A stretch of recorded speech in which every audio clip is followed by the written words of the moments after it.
I have no explanation for the story, except that the only experience I've had like it have been on drugs.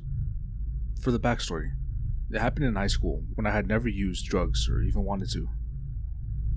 Be me. Joined Paranormal Club with friend, cause you need 6 members to start a club, and my buddy had a crush on one of the girls. Don't really go to meetings because the chick who started the club brought her friends who were pretty cringe with crystals and energy. We would go to haunted museums and watch documentaries about the occult, so it wasn't too bad. One week, Mary, chick who started the club, her parents were out of town, so we were gonna have a meeting at her house. Mary and the others wanted to try some real magic, but I didn't really care, because while I loved all things spooky, deep down inside, it was all LARP for me. Well, the day of, Mary texted us all to cancel because during the night, her parents had come home, apparently. Yeah, they woke me up for school today, but left again before telling me why they were back. I didn't really care because I didn't want to go anyways. Sometime later, Mary says it's back on because her parents left town again and left her some money for the meeting, so we could have a party. It's Saturday now, and everyone is supposed to meet at her house around 4 o'clock, but my mom had somewhere to be, so she just dropped me off at 3:30 without letting me make sure it was okay. So I went and knocked on the door, expecting Mary to be mad. I was early, but when she opened the door, she seemed to be very relieved to see me. She just told me that she was bored and that I should have brought David. That's my club friend. Forgot to tell you his name. And I told her my early arrival wasn't my choice. We were in her living room watching Ancient Aliens for about 10 minutes when her mom came in. Hey honey, the school called. How do you want your name written in the yearbook? I turned to Mary, but she had her couch blanket tightly over her head. And, oh honey, when you do your laundry later, could you write your name on the tags? Once again, Mary did nothing but pull a blanket over her head. Her mom then looked at me. I waved at her, and she got an overly satisfied look on her face before walking into what I thought was a closet and shutting the door. Hey Mary, I thought your parents were out of town. No response. Is it just your dad? What the fuck are you doing? Those aren't my parents. I don't know who those people are. You mean those are just strangers? Why haven't you called the police? She took the blanket off and came over to me, and with a hushed voice, said, I didn't know they weren't my parents. They just keep trying to get me to say my name.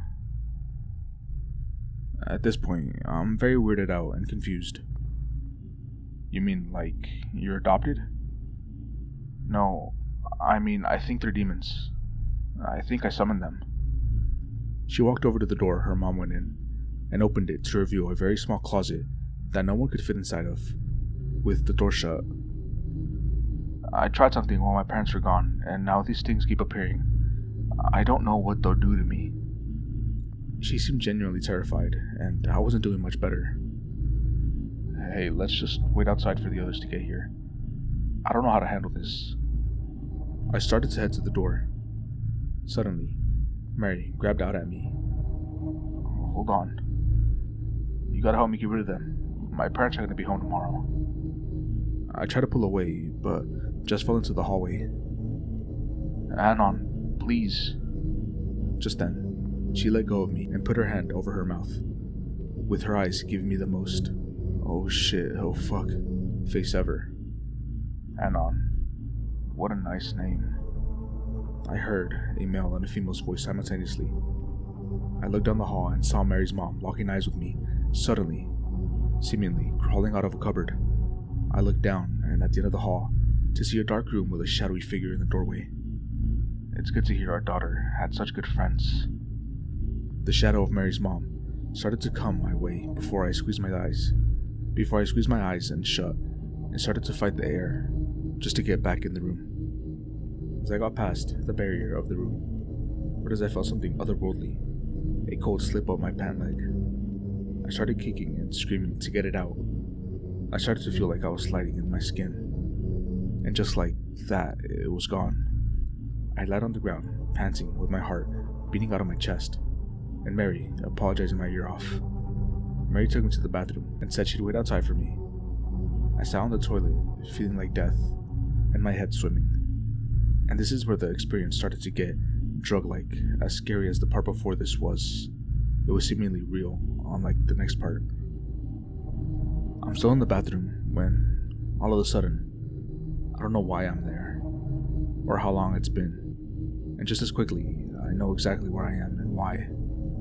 I'm at David's house for a party. I walk out of the bathroom after checking my outfit. No one's around, but I hear music. The walls are different, and every segment of the house has a different style or theme. The layout is nonsense, but it seems perfectly normal, and everything seems to be more real than real life. I open the first room. I come to, and it looks like a rave. Inside was dark with lots of people and neon lights, and way bigger than it should be. Everyone is excited to see me, but I need to find Mary first. But afterwards, I should totally come back and party. Of course, later, guys. So I go from room to room looking for Mary. Restaurants, crypts, fields. Anything could have been behind the door. It was all normal, real, and completely expected. After talking to a few more people in a few more rooms, I find Mary's living room, walk in, and sit down. I noticed that there was something different about Mary. No matter what way you put it, she was suddenly the definition of beautiful. Just absolutely supple and beautiful. The only thing on my mind was to get intimate with her, and I knew she wanted me to.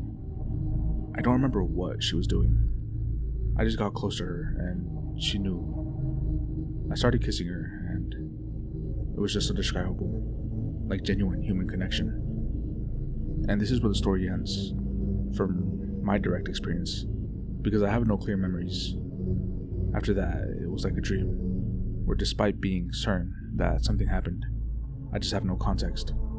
I woke up in Mary's living room with David and Mary. They were talking like normal.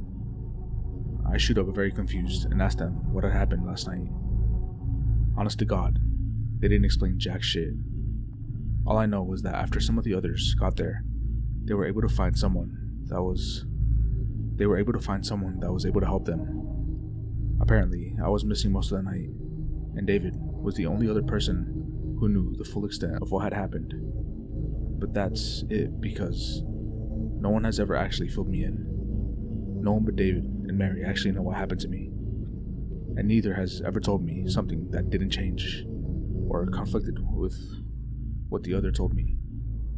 At the time, I was willing to believe that it had all been a dream, and even after waking up, I was still extremely attracted to Mary, so I didn't question them so much at the time. Which that means I'll probably never find out, since neither of them are still in my life. That face one, the only sexual experience in my life, was likely not real.